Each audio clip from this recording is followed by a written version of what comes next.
vyote duniani na mbingu ameandikwa katika kitabu kile, na walio na hekima watang'aa kama mwangaza wa anga, na hao waongozao wengi kutenda haki watang'aa kama nyota milele na milele. Ufunuo wa Yohana neno nasema kwamba nikasikia sauti kutoka mbinguni ikisema, andika, heri wako wafao katika Bwana tangu sasa. Naam, asema Roho, wapate kupumzika baada ya taabu zao, kwa kuwa matendo yao yafuatana nao.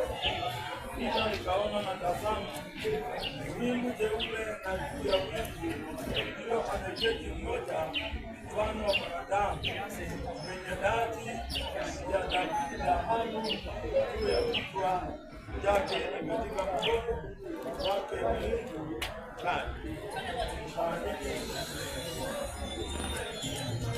Baba wetu wa mbinguni, katika jina la Yesu, Muumba mbingu na vyote viishivyo, tunajua kwamba Bwana, katika vyote ulivyovifanya hakuna kimoja kilichofanana na wewe. Baba, ukaona kwa maana wewe ni Mungu wa ushirika, nasemezana kwamba tumfanye Mungu kwa mfano wetu, tukamuweke katika hili shamba akaweze kutawala vyote ambavyo tumevifanya. Mungu, ukampatia siku atakayoishi na siku atakayohama katika dunia hiyo. Baba wa rehema, tazama mama ni mmoja wao uliomfanya kwa mfano wako. Amekuwa duniani, amefanya kazi, amekutumikia. Baba wa rehema, tazama imewadia wakati ulipoona ni njema ukamwekea mipaka asiyeweza kumwondolea mwanadamu. Roho yake tunaamini kwamba ipo mikononi mwako, mwili uliokaza mikono yako, Bwana, ikiwa duniani mikononi mwetu sisi tulio hai, tunapoomboleza na kuhuzunika, kwa maana yeye ni kazi ya mikono yako. Tumechukua mabaki yake, tunampeleka nyumbani kwake, Bwana, atakapolazwa akingojea wakati wa mwisho, wakati wa parapanda itakapolia waliokufa katika wewe Bwana, kama vile neno lako linavyosema, wataamushwa katika mili iliyo na utukufu, na mili iliyo ya unyonge itabaki ardhini. Watafufuliwa na heshima tele, maana ni kazi ya mikono yako. Imependeza, imekuwa jamii kukuja hapa pamoja na kanisa, pamoja na marafiki, twanena faraja kwa ajili ya mioyo.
lisiweze kunena kinyume na maoni mliokuwa nayo wewe pamoja na mzee wako Paul Singa, na ukasema ya kwamba iwapo yoyote yule atanena kinyume na kanisa hili, basi yeye atabeba mzigo wake yeye mwenyewe. Ninarudia maneno haya nikiwa katika madhabahu, kwa sababu tumekaa na wewe muda mwingi, tumekuwa na wewe na vikao, hata tumewajana masaa mabaya sana, saa 4 usiku, baada ya wewe kuniita na kunisungumzia hata kupitia kwa wengine. Ninanena kama kuhani aliyobakia katika kanisa hili la Full Gospel Churches of Kenya, katika maeneo ya Shangeto, ya kwamba tunakuachilia kama kanisa, na jinsi ulivyosema ya kwamba kanisa hili limebaki mikononi mwa Full Gospel, na yule ambaye atakata ndani atabeba mzigo wake yeye mwenyewe. Hayo ndio maneno mama aliweza kuzungumza. Amenifariji kwa maneno mengi, amenizungumzia kwa maneno mengi, akaniambia ya kwamba shikilia, kwa sababu kuna wale ambao hawakutaka maono ya Simba yaweze kutimilika. Ndugu, shikilia. Nikiwa ninaisha nguvu, anakuja mpaka kwangu ananiambia, mwakishikilia, kuna watoto wenu, kuna ndugu zako watakusaidia, shikilia. Nimeshikilia kazi hii. Ninaongea kwa machungu sana, kwa machozi sana, kwa sababu pila yangu imeondoka, nguvu zangu zimeondoka, mshauri wangu mkubwa ameweza kuondoka. Ninasikitika sana, kwa sababu hakuna yule ambaye atanishikilia. Nilipokuwa ninatembea hapa, nilikuwa na nguvu kwa sababu ya mama. Nilikuwa na usemi kwa sababu ya mama. Nilikuwa naweza ongea chochote kwa sababu ya mama. Leo hii mama ameondoka. Ninashukuru kwa sababu wale ambao mko mahali hapa, mama alinipatia kijana yake mmoja, nikaweza kutembea na yeye. Nami nimebeba kijana huyo, nimeweka mikononi mwa district. District inajua na inaelewa. Bwana Yesu asifiwe. Kwa hivyo nataka kusema ya kwamba ndugu Agri, mama alikuweka katika mikono yangu na akasema ya kwamba nitembee na wewe, tutetee kazi na maono ambayo Paul Singa alikuwa nayo yasiweze kufunikwa katika maeneo ya Shangeto. Ninakwambia ndugu yangu, vile mama ametuacha, amekuwa akiniita shosh, hakuwa ananiita mtoto wangu. Tumeitana naye koko. Vile ameniwachia kwa mkono, nami nimekubeba, nimekuweka mikononi mwa district. Kanisa hili liendelee kunena utukufu wa Mungu katika maeneo ya Shangeto. Tushikishikana pamoja na wewe, pamoja na wale wengine ambao ametaja hata kwa karatasi. Bwana Yesu asifiwe. Mama, ninakuachilia. Mimi kama kuhani wako, ulikuwa mama mtiifu, ulikuwa mwaminifu, ulizungumza maneno yako wazi, haukuwa na ile na agenda. Leo hii ninakuachilia ya kwamba tunapokupeleka nyumbani, matanga yako yawe ya amani, watu watembee pamoja, watu wasikizane. District inakuja pamoja na region iweze kukuona jinsi ulivyo. Tunapofanya kazi hiyo, tunakuomba tu kupitia kwako ya kwamba ukaachilia amani katika wale ambao tunakuja kufariji. Mungu akubariki tunapoenda nyumbani. Mungu abariki jamii yako uliyowacha, wakaweze kusimama na kazi hii pamoja na kanisa, na wale ambao mmekuwa nao, wakina Hei, wakina Muyeni, wakina Adriano, wakina Bena, wako wanashuhudia kazi hii ya kwamba umeweza kulala, jambo ambalo ulifanya nzuri sana, ambayo ilitoka ndani ya moyo wako. Tunakuachilia mama, uende vizuri, ulale salama, familia yako iendelee ikomae, mipaka ipanuke katika jina la Yesu. Baba wetu wa mbinguni, kwa jina la Yesu Kristo, heshima zote na utukufu Bwana tunakupatia katika kanisa hili, mfalme wa amani. Tunajua kwamba Mungu wewe ulipendezwa ya kwamba mama huyu akawa msingi katika kanisa la Full Gospel Churches of Kenya katika maeneo ya Shangeto. Bwana, wewe umemtua, na tunajua kwamba wewe ni Mungu unayerudisha ama unayepeana mtu mwingine wakati mtu wako anapoondoka katika kazi hiyo. Tunajua kwamba mama aliweza kupendekeza. Tunaomba ya kwamba Bwana, ukiwa katika kiti chako cha enzi, ya kwamba Mungu mambo haya yaweze kutimilika. Bwana, wewe ni mwema, wewe ni mwaminifu. Tunapoondoka mahali hapo tukienda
heshima, kwa sababu ya heshima na utaratibu,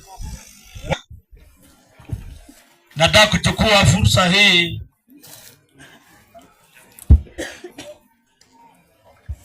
kuwasalimu katika jina la Yesu. Bwana Yesu asifiwe pamoja na familia, hata watoto kabla hawajakufika katika mji. Na nataka kuchukua fursa hii kabla nimlete askofu. Thank you askofu. Karibu sana, nafasi ni yako. Thank you. Amen. Bwana Yesu asifiwe. Amen. Mahali ulipopunga mkono wako hewani, Bwana Yesu asifiwe. Kwanza kabisa natambua na kuheshimu watu wote those people are zealous to win you over, but for no good. What they want is to alienate you from us, so that you may have zeal for them. It is fine to be zealous, provide children, for whom I am again in pain of childbirth, until Christ is formed in you. How I wish I could be with you now and change my tone, because I am perplexed about you. Paulo anaandikia kanisa la Wagalatia. Kanisa hili lilianza na Roho. Na ukisoma katika mstari wa mlango wa 3, Paulo anaandikia Wagalatia, anawaambia, je, ni nani aliyewaroga? Maana mlianza na Roho na sasa mwamalizia kwa mwili. Na ukienda mstari wa 4, anawashawishi, anawaambia ya kwamba ninajua kujitoa kweli, ninajua jinsi mnavyonipenda, lakini nina jambo hili ndani kwa ajili yenu. Ombi langu ni kwamba Kristo Yesu aumbike ndani yenu. Bwana Yesu asifiwe sana. Amen. Kwa dakika chache nataka kuongea kuhusu let Christ be formed in your heart. Wacha Kristo aumbike ndani ya moyo wako. Wapendwa, katika hii safari, katika hii safari kunayo mambo mengi ambayo tunakutana nayo. Ninajua kitu kimoja ni kwamba life is full of different seasons. And one thing I know ni kwamba never curse God because of a low season of your life. Usiwahi mlaani Mungu wala kuacha kumtumainia Mungu, kwa sababu kuna majira ambayo ni chini katika maisha.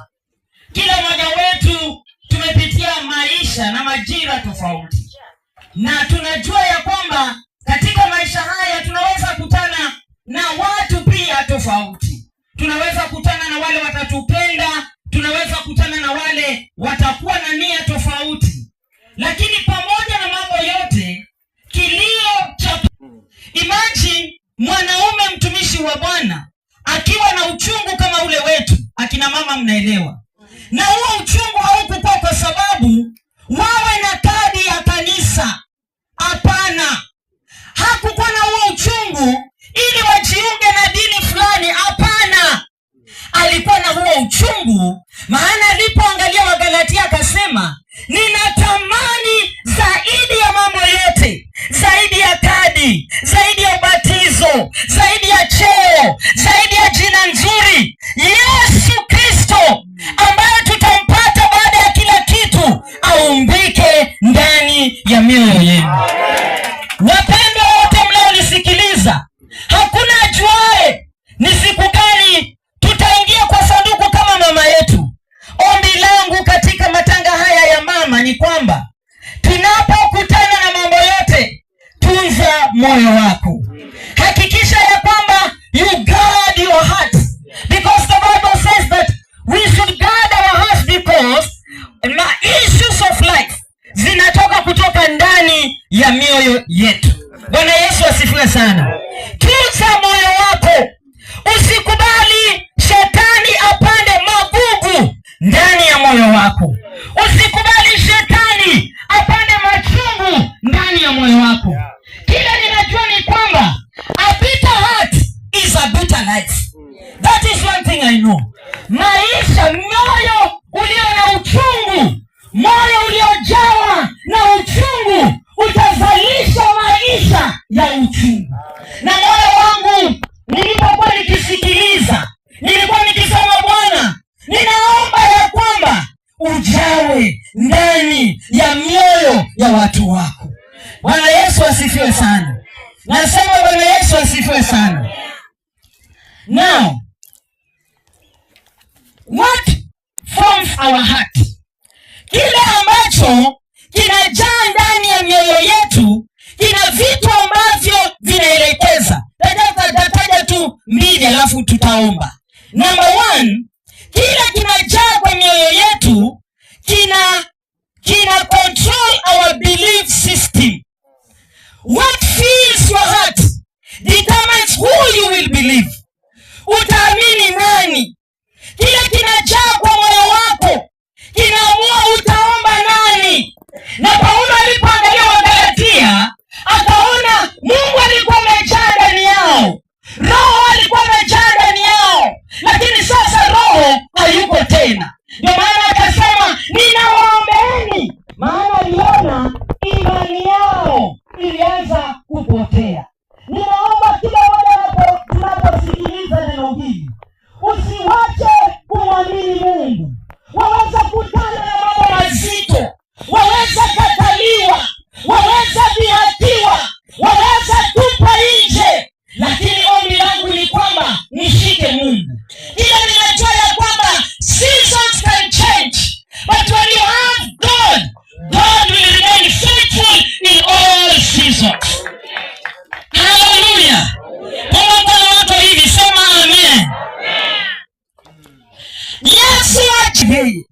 Wapendwa, watu wengi walianza na Mungu, lakini walipokutana na changamoto, walipokutana na mambo mazito, wakatoka kumwamini Mungu, wakaanza kuamini watu, wakaanza kuamini. Hata unasikia mambo ya dini, unajua nashangaa, maana siku ya mwisho hakuna dini itatajwa. Biblia inasema siku hiyo tarumbeta italia, na wale ambao watakuwa ndani ya Yesu, hao ndio ambao watanyakuliwa.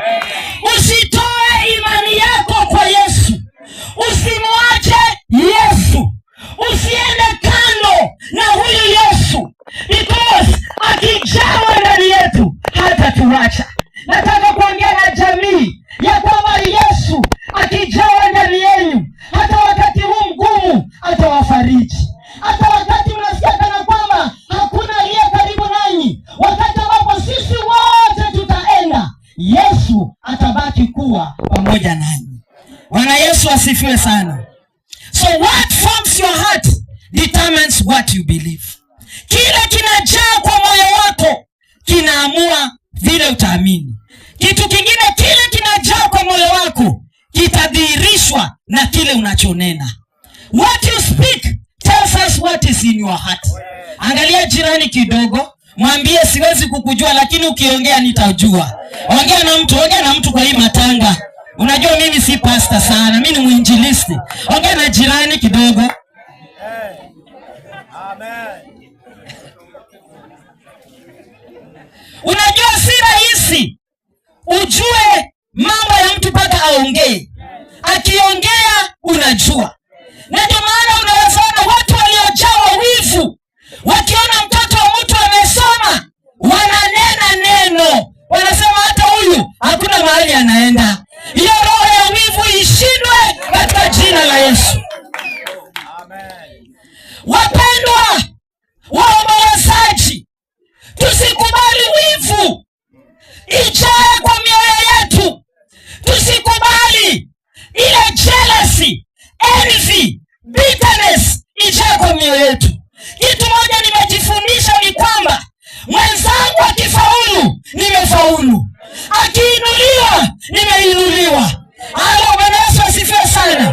Paulo akasema, nyinyi Wagalatia, toeni kile kilicho ndani ya mioyo yenu ambacho ni kibaya. Wacheni Yesu aumbike ndani ya mioyo yenu. Wapendwa, katika matanga hii ya watumishi wa Mungu, maana sisi ni matokeo ya kazi kubwa na ngumu ambayo hawa watumishi walilala njaa, sisi leo hatulali njaa. Walivaa matambara, sisi leo tunavaa nguo. Tuna kila sababu ya kuwaheshimu hata kama wamekufa. Bwana Yesu asifiwe sana. Usikubali moyo wako ujawe na mambo. Nimekuja kugundua ukijaza moyo na mambo itakuadhiri wewe mwenyewe. Itaadhiri afya yako. It will affect your health. Utaanza kukosa amani. Viungo vitaanza kukuuma. Unajua wakati mwingine watu wanakuja kuombewa, wanasema tukemee mapepo, lakini ukiangalia unaona hata hapa hakuna pepo. Ni mambo tu mtu amejaza ndani ya moyo. Halo, Bwana Yesu asifiwe. Nasema Bwana Yesu asifiwe. Ni nini kiko kwa moyo wako? Ukiona mtu anaendesha gari, ukiona mtu amesoma, ukiona watoto watu wamefaulu, ukiona mtu fulani amesonga, what fills your heart? It is my prayer kama ile ombi la Paulo kwa Wagalatia, ya kwamba mioyo yetu ijawe na Yesu. Tunaishi nyakati za mwisho. Je, unasikia mtu analala na haamki? Halo, Bwana Yesu asifiwe. Mtu anaenda safari na harudi. Hiyo iko. Sasa ukijaza moyo mambo. Unajua tunaweza kukuziba na gwaride, tunaweza kuweka neti 10 juu. Lakini kama moyo ulikuwa mbaya, ni Mungu ajuaye. Wacha nikwambie mpendwa, zaidi ya vile unalinda nguo, linda moyo. Zaidi vile unalinda cheo, linda moyo. Bwana Yesu asifiwe sana. Kwa hivyo, Paulo aliwaambia ya kwamba Yesu ajawe ndani ya moyo. Na nilikuwa tu nikifikiri katika kitabu cha Yohana mlango wa 3. Nicodemus alikuwa mtu mwenye sheria. Jamaa alijua Torati vizuri sana. Na huyo alikuwa kiongozi mkubwa. Na Biblia inasema siku moja Nicodemus akamwendea Yesu usiku. Akamwambia ya kwamba nifanyeje ili niweze kurithi huu ufalme? Na Yesu akamwambia kwamba lazima mtu azaliwe mara ya pili. Hiyo kuzaliwa mara ya pili sio kurudi katika tumbo ya mama, but it is the change and the transformation of the heart. Nimekuja kugundua ya kwamba tunaweza jaza makanisa, lakini kilio changu ni kwamba hata mioyo yetu ibadilishwe. Yaani mioyo yetu iwe na upya katika kila kitu tunachokitenda. The heart that is filled with Jesus has good deeds. Bwana Yesu asifiwe sana. Huyu Nicodemus, Biblia inasema ya kwamba aliuliza na akaambiwa. Alikuwa mzee, lakini moyo wake ulikuwa haujabadilishwa. Ninaomba ya kwamba Mungu atusaidie, ya kwamba siku hiyo ya mwisho kusiwe kama vile Biblia inavyosema. Wengi wataambia Yesu, tulihubiri kwa jina lako, tulikemea mapepo kwa jina lako. Alafu atawaambia, ondokeni, siwajui, kwa sababu you wasted the time. Ombi langu ni kwamba kuwe na Yesu ndani yetu. Wapendwa, dini ni mzuri, lakini haitatuingisha mbinguni. Yesu ndiye atakaye kuwa dini yetu, our door, our key to eternity. Tunapoishi tamani Yesu. Yesu akiingia ndani ya maisha yako, he is the Prince of Peace. Ataleta amani. Yesu akiingia ndani ya moyo wako, yeye ni mponyaji. Ataleta uponyaji ndani ya moyo wako. Kwa nini unajaza mambo? Kwa nini unabeba watu? Inakumalizia nguvu za bure. Unaweza jaza Yesu ndani yako. Tunaishi siku ambazo hatujui kesho, lakini tunaweza jitayarisha kwa kuwa kama Nicodemus, kuzaliwa mara ya pili, kuwa na Yesu ndani ya moyo wako. Yesu tu, Biblia inasema yeye ndiye njia, ukweli na uzima. Ukimfuata yeye, siku ile ya mwisho, ijapokuwa utakufa, siku hiyo utaweza kufufuka na kurithi ufalme wa mbinguni. Sijui moyo wako umejawa na nini? Sijui moyo wako umebeba nani? Hakuna haja kubeba watu. Unajua sisi wale wanaitwa daughters in law, unabeba mother in law, unambeba mpaka unashindwa kukula na yeye anakula. Hakuna haja. Hakuna haja. Bwana Yesu asifiwe sana. Wapendwa, maisha ni fupi siku hizi. Tupendane, tukikosana tusameheane, kwa sababu tukiwa na Yesu, tarumbeta ikipigwa sisi sote tutaingia. Paulo akasema, ninawaombea watoto wangu Yesu aumbike ndani yako. Ataumbika vipi? Kwa wewe kumkaribisha ndani ya maisha yako. Bwana Yesu asifiwe sana. Mungu awabariki.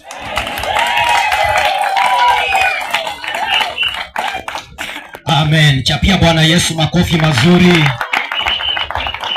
Na sasa unaweza kuhubiria jirani yako, mwambie Yesu Kristo aumbike ndani ya moyo wako. Bwana Yesu asifiwe. Watu wameruhusu vitu vituko vimeumbika ndani ya mioyo. Chuki imeumbika ndani ya mioyo. Yani kumwonea mtu wivu imeumbika ndani ya mioyo. Bwana Yesu asifiwe. Na kuna mtu akasema, and I'm saying this kwa heshima, sidharau mtu yoyote na hata dini yoyote, lakini kuna mtu alisema ya kwamba nguruwe anachukiwa na dini mzima kwa hii dunia, lakini bado nguruwe ananona. Pamoja na kwamba amechukiwa na dini mzima, nguruwe bado ananona. Sasa wapendwa, toa uchungu, toa uchafu ndani ya moyo wako. Wacha Yesu aumbike ndani mwako. Bwana asifiwe sana. Mathayo 7:17 inasema, mti mzuri huzaa matunda mazuri na mti mbaya huzaa matunda mabaya. Hakuna vile mti mzuri utazaa matunda mabaya, maana it is against the law of nature. Haiwezekani mti ni mzuri ukazaa matunda mabaya. Na kwa hivyo mahali kuna matunda mabaya, ile tayari nakwambia ule mti mara ya kwanza kuanzia mwanzoni ni mti mbaya. There is no way a good tree will bring forth bad fruit. Bwana Yesu asifiwe. Na wapendwa, Yesu akiumbika ndani ya mioyo yetu, tunakuwa na uhakika wa kuwa warithi wa uzima wa milele. Hilo ndilo ombi letu siku ya leo. Unapokuwa kwenye mazishi haya na matanga ya Mama Penina Singa, yeye amemaliza safari yake, amemaliza mwendo wake. Wewe uliye hai, mpokee Yesu ndani ya moyo wako. Mfanye Yesu awe Bwana na Mwokozi wako. Hata kama wewe umeitwa majina gani, lakini Yesu akiwa ndani mwako, wewe unaishi ukijua wewe ni mrithi wa uzima wa milele. Naomba tusome kwa miguu yetu tuweze kuomba katika jina la Yesu. Yesu aumbike ndani ya mioyo yetu. Haleluya. Bwana Yesu asifiwe.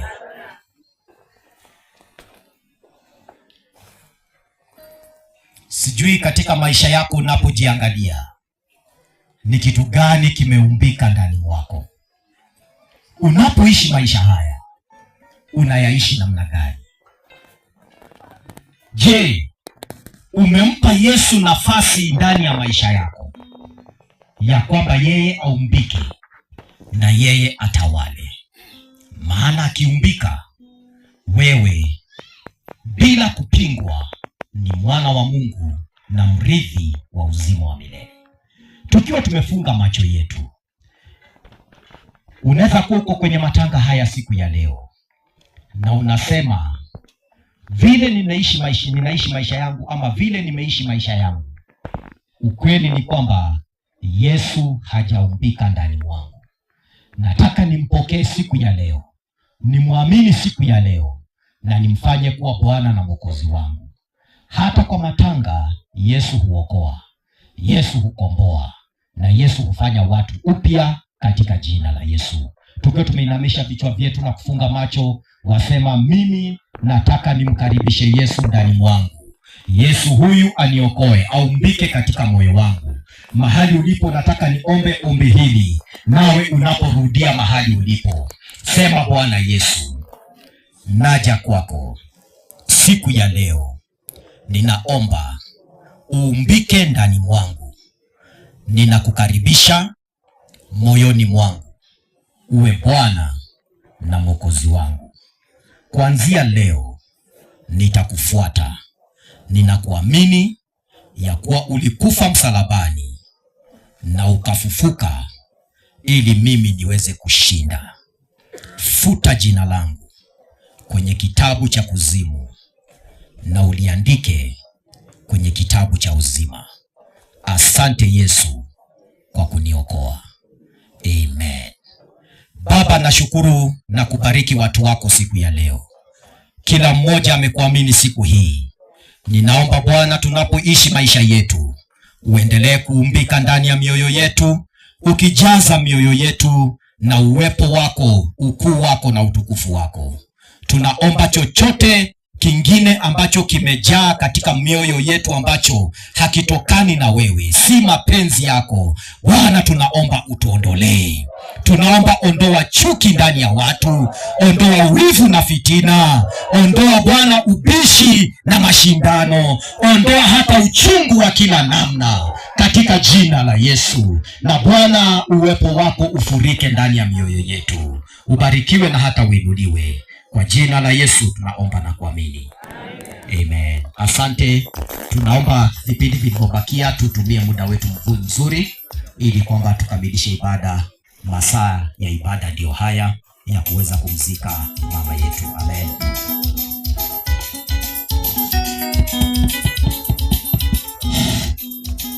Pigia Bwana Yesu makofi. Asante sana kwa ajili ya neno. Reverend Grace, Mungu akubariki sana, kutende mema. Nitaomba kwa ajili ya hali jinsi inavyoendelea. Watu wameanza kusimama wakienda kwa mamkuli. Ningependa tupate wimbo mzuri, kanisa tukiwa tumesimama wachangamfu, vyombo vya kutoa sadaka, tuweze kutoa sadaka kwa ajili ya mipango ambayo zimesalia hapa siendelee katika jina la Yesu. Praise and worship. Nafikia mmesimama kanisa, tusimame sote, vyombo vya kutolea sadaka.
Zamani sana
Leta hapa wenye wamesalia wataleta tu hapa mbele, na mtahisi kubarikiwa sana.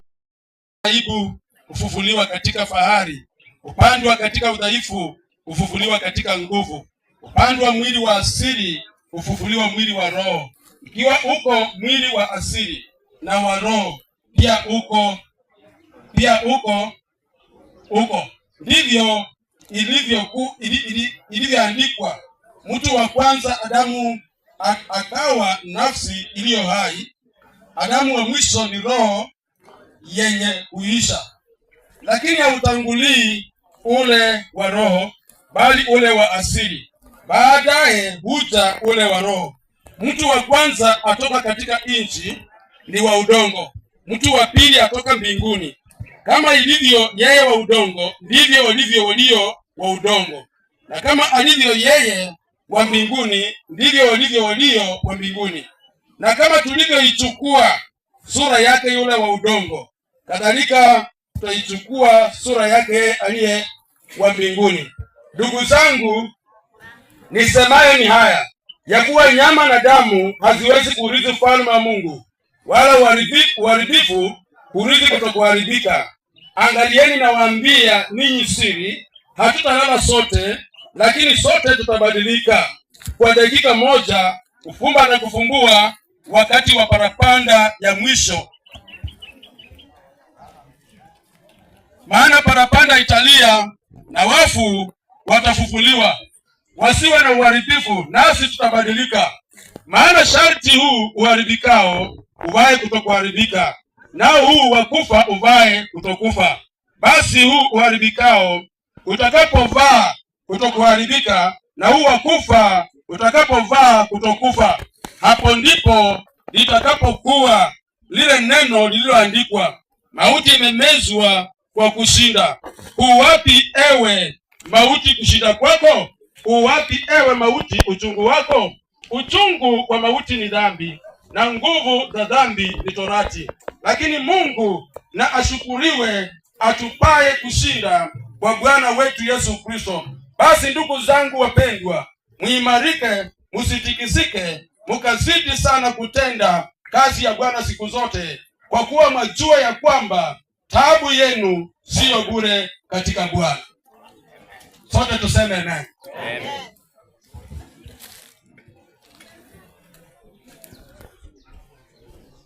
Kwa hivyo ningependa kuweza kukaribisha Bishop achukulie hapo, na tunaomba kwamba jamii muwe tayari, kwa sababu tunataka kwenda kwa msafara.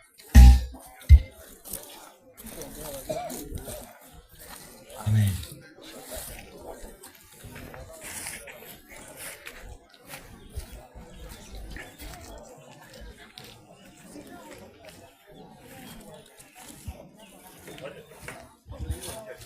Asanteni. Thank you. Amen. Bwana Yesu asifiwe.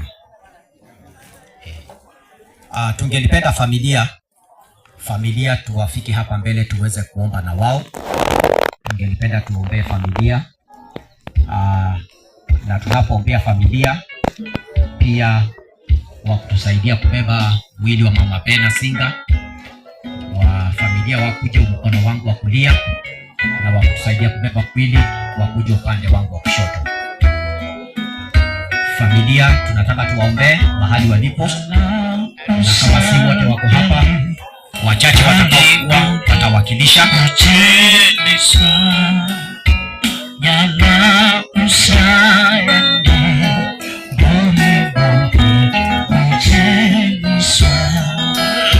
Familia tunataka tuombe.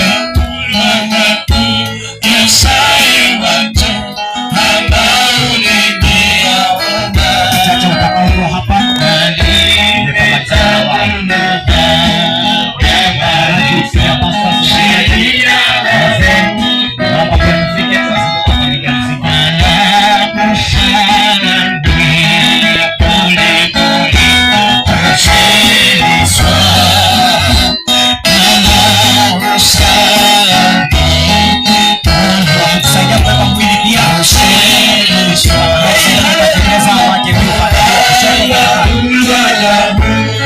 Nyasaye wanja ambalo ni Yehova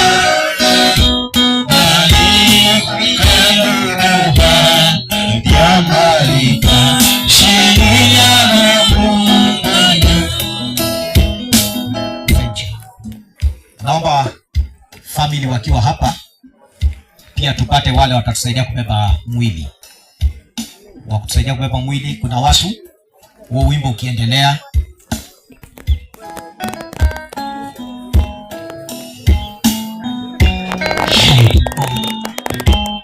Naomba wale watatusaidia kubeba mwili huu tafadhali. Kujeni pia upande huu. Tuendelea tuweze kuomba pamoja nanyi. Naomba mtufike kwa wingi. Naomba tuweze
familia wale ambao wamefika tutaomba na wao watawakilisha wengine, lakini ninaomba wakutusaidia kubeba jeneza tafadhali, watu waongezeke.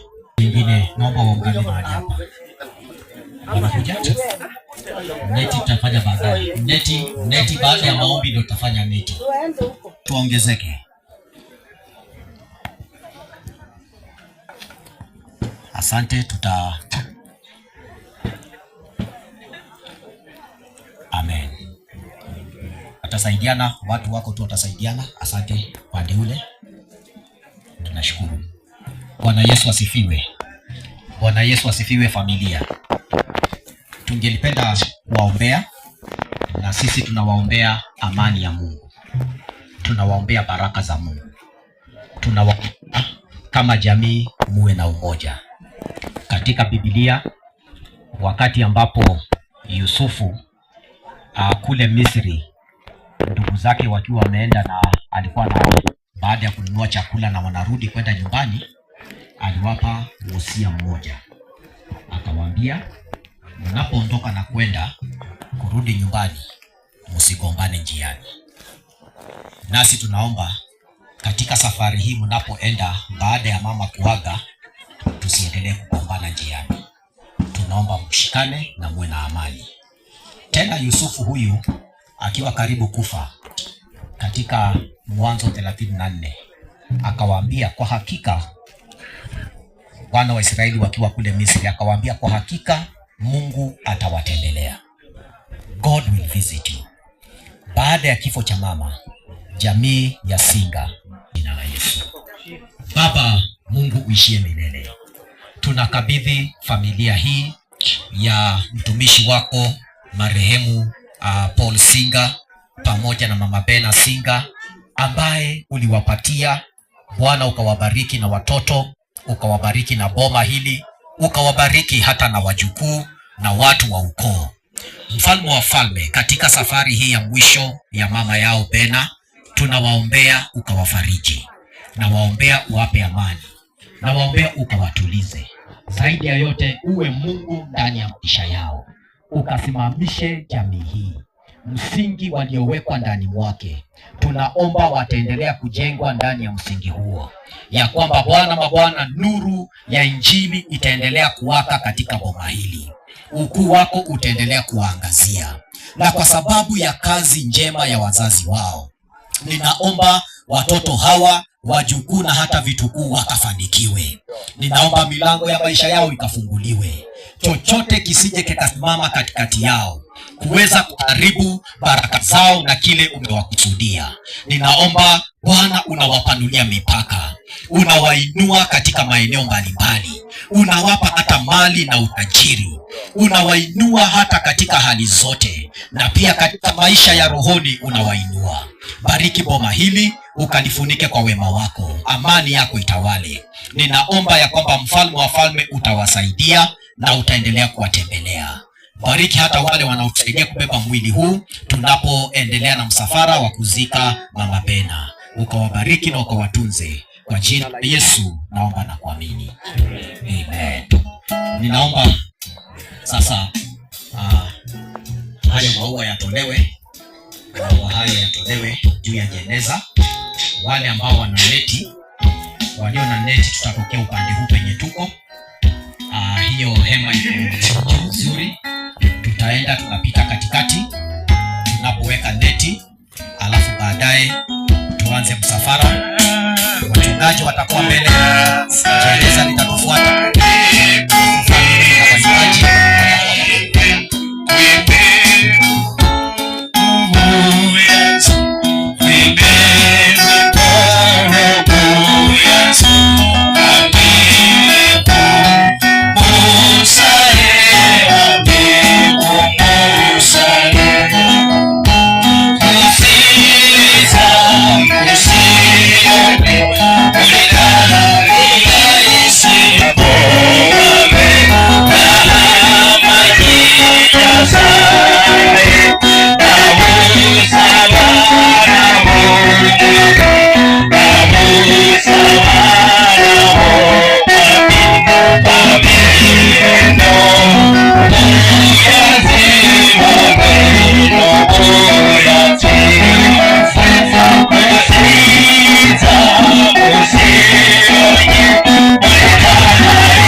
Please,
maana twajua ya kuwa nyumba ya maskani sababu ya safari yake. Tunapoanza hata kumwelekeza mahali pa kupumzika, tunaomba ukatutie nguvu, ukatupe faraja. Endelea kusimama pamoja nasi kwa utukufu wa jina lako. Katika jina la Yesu Kristo nimeomba na kuamini. Amen. Amen. Jeneza vile nimesema, kwenye kubeba jeneza wanatufuata sisi wachungaji. Naomba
Umenyewa Yesu winjire mikulu basoso marebo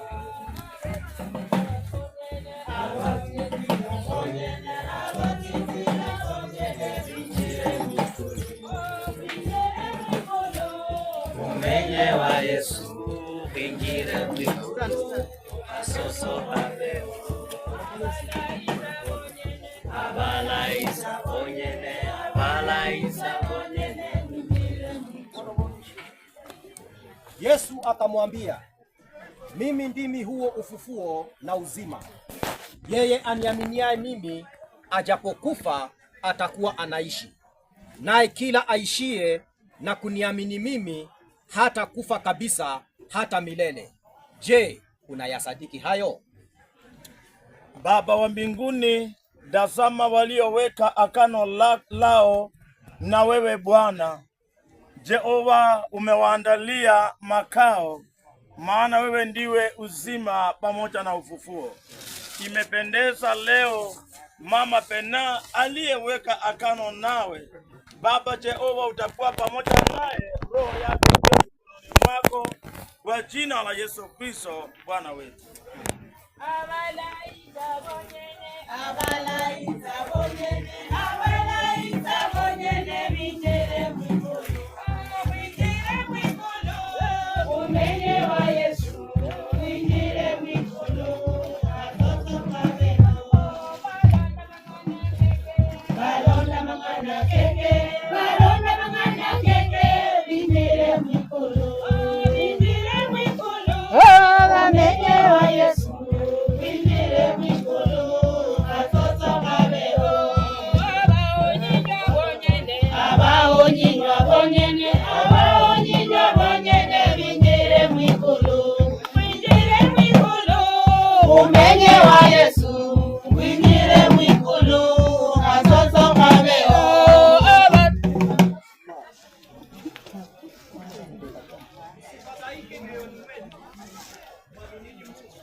Damu ya Yesu Bwana anao uwezo kunipa wokovu. Kila kijito cha unisamehe, amekuoshwa humo na msifu Bwana. Kwa hiyo ni moyo safi kabisa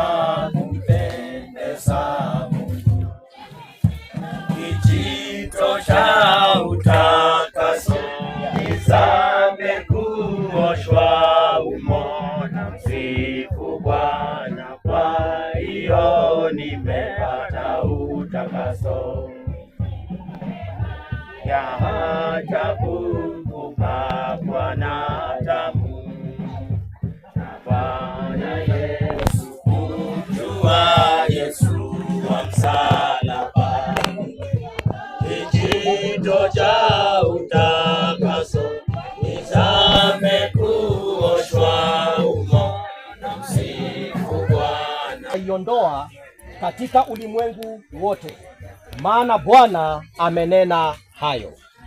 Mungu, ninakushukuru ni kwa ajili ya vijana wa siku ya leo. Mfalme, umeweza kuokoa maisha ya mama na yakabidhi mikononi mwako. Jamii yote inapopaki, mfalme wa ajabu, unaenda kuwafuta machozi. Wewe ni Mungu mwaminifu, na ni kwa Yesu Kristo na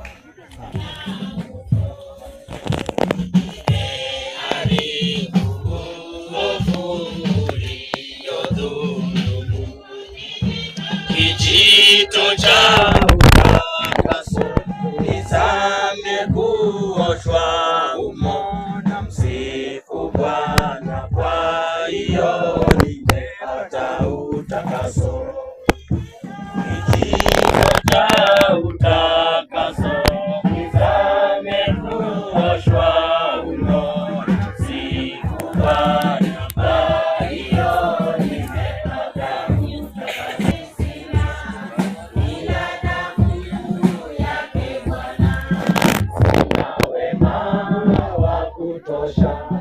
Dhambi zangu kuziosha, nasimama, ndiye mwamba ni salama, ndiye mwamba ni salama.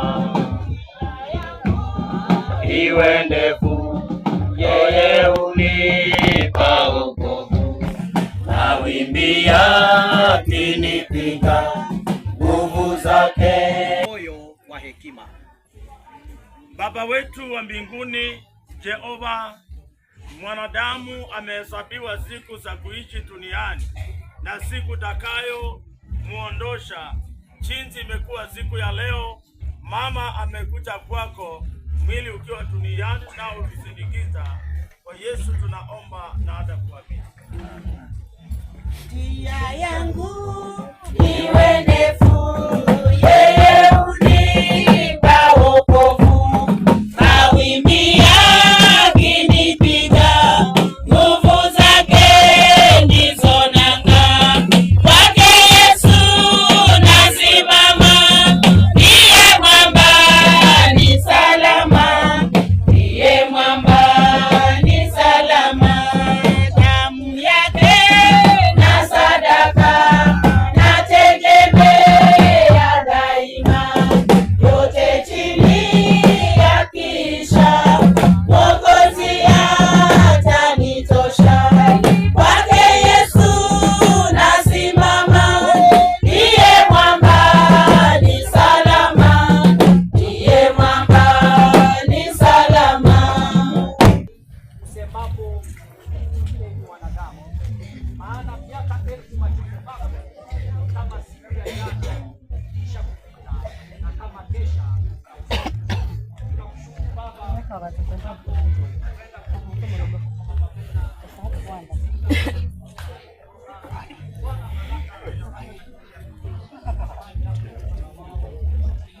Tembea maombi uyasikie, ewe Bwana unipandishe, ewe Bwana uninue, kwa imani nisimame, nipande milima yote, ewe Bwana unipandishe.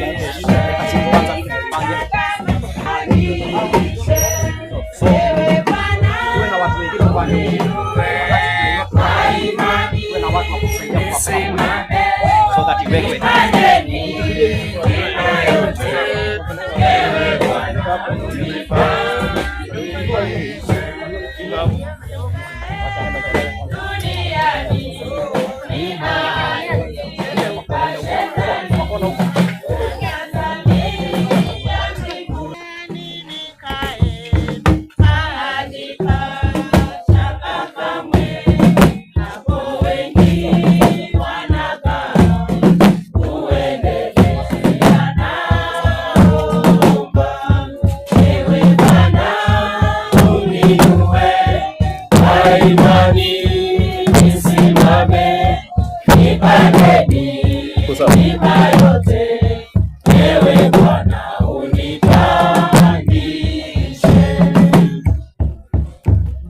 yangu imezimika, siku zangu zimekoma, kaburi hii tayari kunipokea.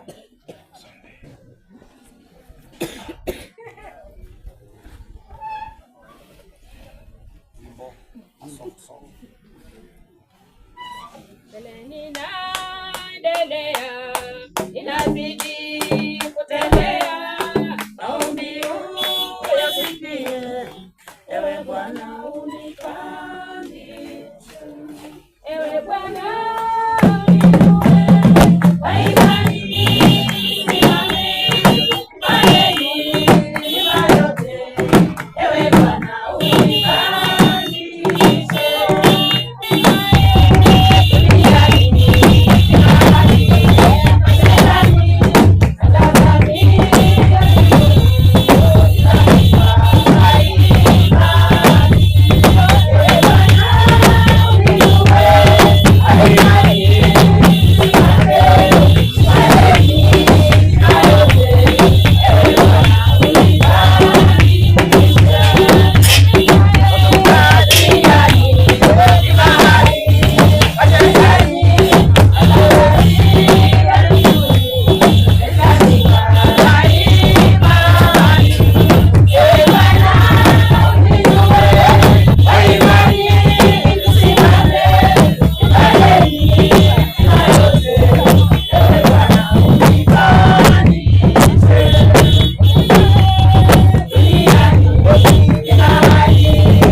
Bebe ni ndivyo.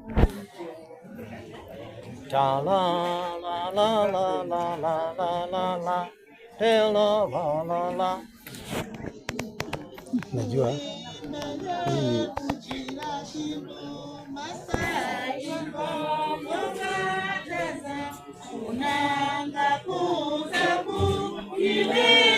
Yesu Kristo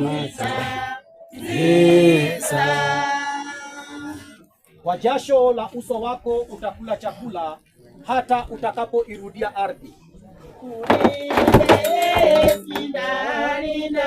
Nitakasa moyo wangu masaibu gizanga o Yesu Kristo nziza ambayo katika hiyo litwaliwa, kwa maana mavumbi wewe. Nimeka muno musiku yaleta muti perera kasemu kisuni o Yesu Kristo nziza. Nawe mavumbini utarudi. Kulibe hamugirira urangasiza moyo wange nasubira mahuwa gogo o Yesu Kristo nziza. Na kwa kuwa imempendeza Mungu kuweza kumpumzisha Mama Bena Msimbi Singa kutokana na taabu za dunia hii, mwili wake tunapomlaza hapa kaburini, mahali utakapokaa ukingoja siku ambayo tarumbete itakapolia, na vile maandiko isemavyo watakaokuwa wamekufa ndani ya Kristo watafufuliwa. Kwa hivyo tunaomba ya kwamba jamii hii amani ya Mungu itatawala, uwepo wa Mungu utakuwepo, na ya kwamba yeye alipo, roho yake ilipo mikononi mwa Mungu itakaa salama. Baba, tunakushukuru, tunakuinua. Asante kwa miaka hiyo 81 ulimpatia Mama Bena kuishi duniani. Asante kwa familia yake.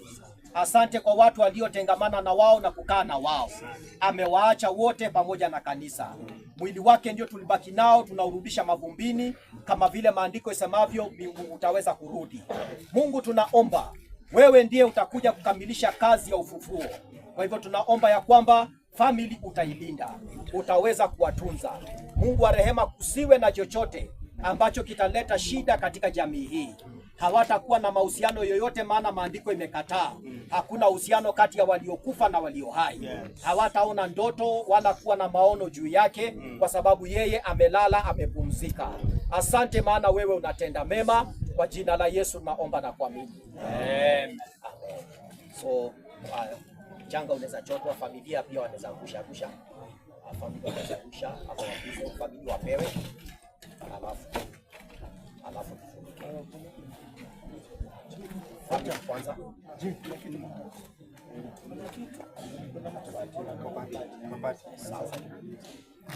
Sasa patia jamii kwanza, patia jamii hata kama watakuza sio yes, wako pale ile.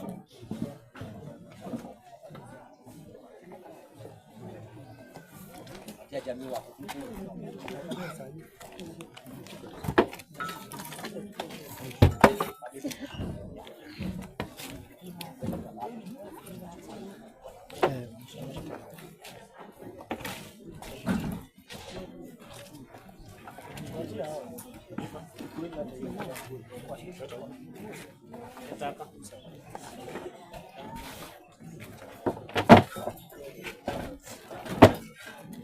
sawa. So mbao, mabati kwa Jimmy, mabati kwa hapo.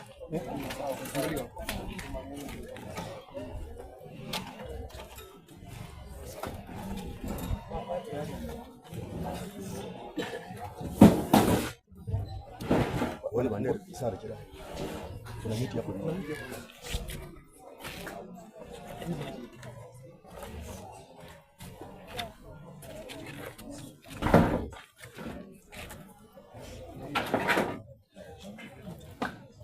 Waibaji, tuendelee na wimbo.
yeye akiwa anaongea juu ya watoto wake aliweza kunielezea tukiwa hapa nje, akaniambia anajua watoto wake ya kwamba vile baba yao walitumikia Mungu, hata hawa ni watumishi wa Mungu, na hata akanieleza Egri atakapopanga kutoka Mombasa tujue ya kwamba huyu ni mtumishi wa Mungu. Bwana asifiwe sana.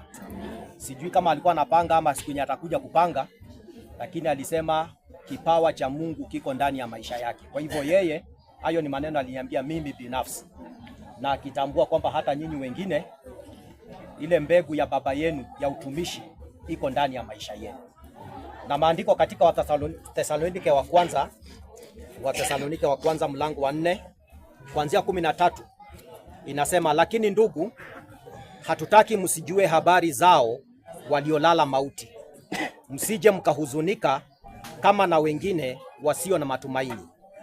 Maana ikiwa tuamini ya kwamba Yesu alikufa akafufuka, vivyo hivyo na hao waliolala katika Yesu Mungu atawaleta pamoja naye.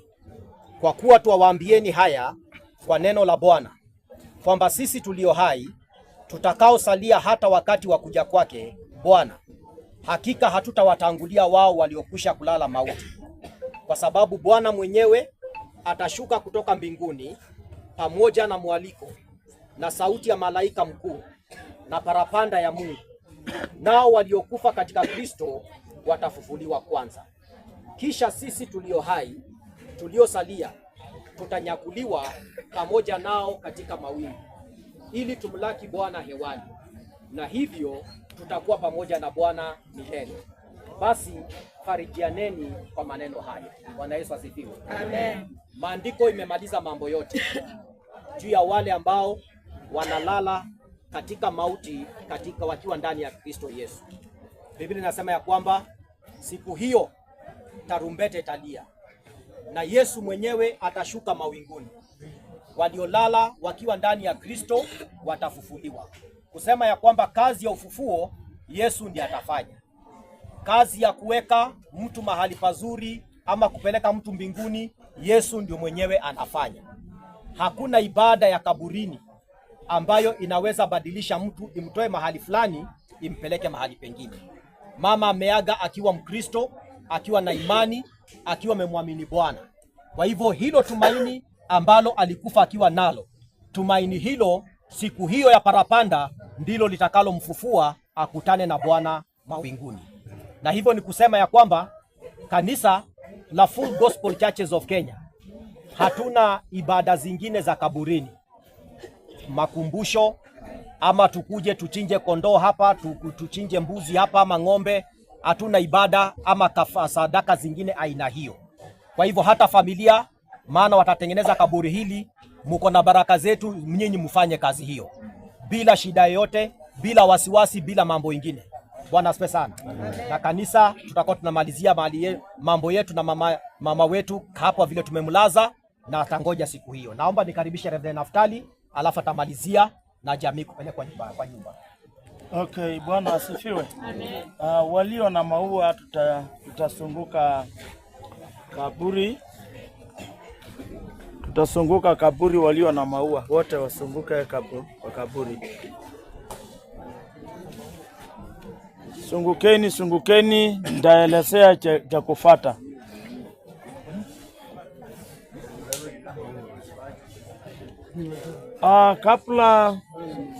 Kabla tuweke maua, ningependa tujue ya kwamba ni nini maana ya maua yenye tumepepa tunapo flower the grave. Ni kwamba hii ni mfano wa maisha yetu tunapoishi. Tunaonekana wa kupendeza kama wakati wa asubuhi, tuko na mjana wakati wa jua, au tutaishi tuko na wakati ambapo tutafurahia hayo maisha, na kuna wakati unapowatia kama ulivyowatia mama Penina duniani. Sasa ukimtazama Ayuko, tulitoka jana tukienda kule mbale kumtoa, mwili wake ulikuwa umenyauka, sasa hakuwa ni mama. Hata tungelimtoa kwenye jeneza hata watoto wake hawangependa kukaa na yeye, maana sura yake imeharibika. Tunapoweka hiyo maua hapo, tunatangaza kwamba mwanadamu aliyezaliwa na mwanamke siku zake za kuishi huwa si nyingi.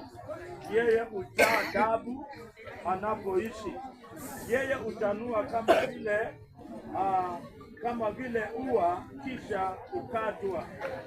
Kimbia kama kivuli wala akai kama. Bwana Yesu asifiwe. Ndivyo maisha yetu kama wanadamu tulivyo. Wewe pamoja na mimi na yeye ambaye ni mwenda zake, tunaishi katika hiyo hali. Siku zetu ni chache, si nyingi. Sisi upita kama kivuli, upita kama umande unapotondoka wakati wa jua.